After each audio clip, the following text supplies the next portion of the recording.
நம்முடைய வாழ்க்கையில் எது கிடைச்சாலும் எனக்கு அது கிடைக்கல, இது கிடைக்கல, அல்லாஹ் அது தரலை, இது தரலை என்பதாக அல்லாஹ்வின் மீது நம்ம பழி போட்டுட்டு தான் இருக்கிறோம். சுப்ஹானல்லாஹ். ஆனால் சஹாபாக்களுடைய இந்த வரலாறை பார்க்கும் பொழுது அல்லாஹு அக்பர். ஹதரத் சல்மான் ஃபார்சி ரலியல்லாஹு தஆலா அன்ஹு அவர்கள் கடைசி நேரத்தில் மௌத்துடைய நேரத்தில் சக்ராத்துடைய நேரத்தில் இருக்கிறாங்க. அப்போ சஹாபாக்கள் இருந்த பெரும் சஹாபாக்கள் ஸஅத் இப்னு அபி வக்காஸ், அப்துல்லாஹ் இப்னு மஸ்ஊத் ரலியல்லாஹு தஆலா போன்ற சஹாபாக்கள்னா அந்த சஹாபிட்டு வராங்க. சல்மான் ஃபார்சி ரலியல்லாஹு வராங்க. வந்ததுக்கு பிறகு இந்த சஹாபியை பார்த்து கேட்குறாங்க, தோழரே, நீங்கள் ரசூலுல்லாஹுடைய மிக நெருக்கத்தில் இருந்த ஒரு சஹாபாக்கள், நீங்களும் ஒருத்தர், ஒரு புரட்சிகரமான வாழ்க்கை நீங்கள் வாழ்ந்துருக்கிறீங்க, கடைசி நேரத்தில் எங்களுக்கு ஏதாவது உபதேசம் செய்யுங்கள் என்பதாக அந்த சஹாபி கேட்டார்.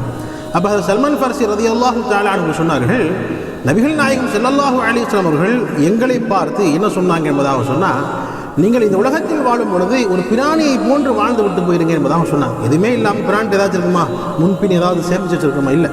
ஒரு பிராணிக்கு எது கிடைக்கிறதோ அது கொண்டு வாழ்ந்து போயிடும். அப்போ அதே மாதிரி நீங்களும் இந்த உலகத்தில் வாழும் பொழுது ஒரு பிராணியை போன்று வாழ்ந்து சென்று விடுங்கள் என்பதாக சொன்னாங்க.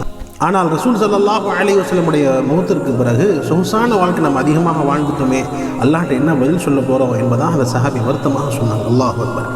அப்போ வரலாற்று ஆசிரியர்கள் எழுதுகிறாங்க, அந்த சஹாபி சொகுசாக வாழ்ந்தோமே என்பதாக அந்த வார்த்தை சொன்னாங்க இல்லையா? அப்போ என்ன சொகுசாக வாழ்ந்துட்டாங்க அப்படின்ட்டு அந்த வீட்டு போய் ஆராய்ச்சி பண்ணி பார்க்கும் பொழுது சொல்கிறாங்க, அந்த வீட்டில் முசல்லா, தொழுகக்கூடிய ஒரு முசல்லா, தண்ணீர், இதே போன்ற ஒரு சில பாத்திரங்கள் தவிர எதுவுமே இல்லை என்பதாக சொன்னாங்க. அல்லாஹ் அக்பர்.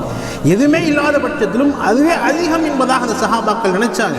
அந்த சஹாபாக்கள் இந்த உலகத்தில் வாழ்வதற்கு இதுவே போதுமானது இல்லை, இதுவே அதிகமானது என்பதாக நினைச்சாங்க. ஆனால் இன்னைக்கு எல்லாமே நமக்கு இருக்குது இல்லையா? எல்லா வசதிகளும் எல்லாம் நம்ம கொடுத்துருக்கிறான். இருப்பினும் அல்லாஹ் எனக்கு அது தரல, இது தரலை என்பதாக நம்ம குழம்பிக் கொண்டே இருக்கிறோம். கண்ணியத்திற்குரிய அல்லாஹ்வுடையவர்களே, அல்லாஹ்க்கு நன்றி செலுத்துங்க. அல்லாஹ் நன்றி செலுத்த அல்லாஹ் அதிகமாக கொடுப்பான். லைன் ஷக்கர்தும் லஅஸீதன்னக்கும், நீங்கள் என்னை நான் கொடுத்த நியமத்தின் மீது நீங்கள் நன்றி செலுத்தினீங்க என்பதாக சொன்னால் அதை நான் அதிகப்படுத்தி தருவேன் என்பதாக அல்லாஹ் குர்ஆனில் வாக்குறுதியாக சொல்கிறான். எனவே அல்லாஹ்க்கு அதிகமாக நன்றி செலுத்தக்கூடிய ஒரு நற்பண்பு நிச்சயமாக நம்மிடத்தில் கொண்டு வர வேண்டும். அல்லாஹ் அந்த சஹாபாக்களுக்கு கொடுத்த ஈமானை போல் அல்லாஹ் எங்களுக்கும் அந்த ஈமானை கொடுத்து அருள்வானாக.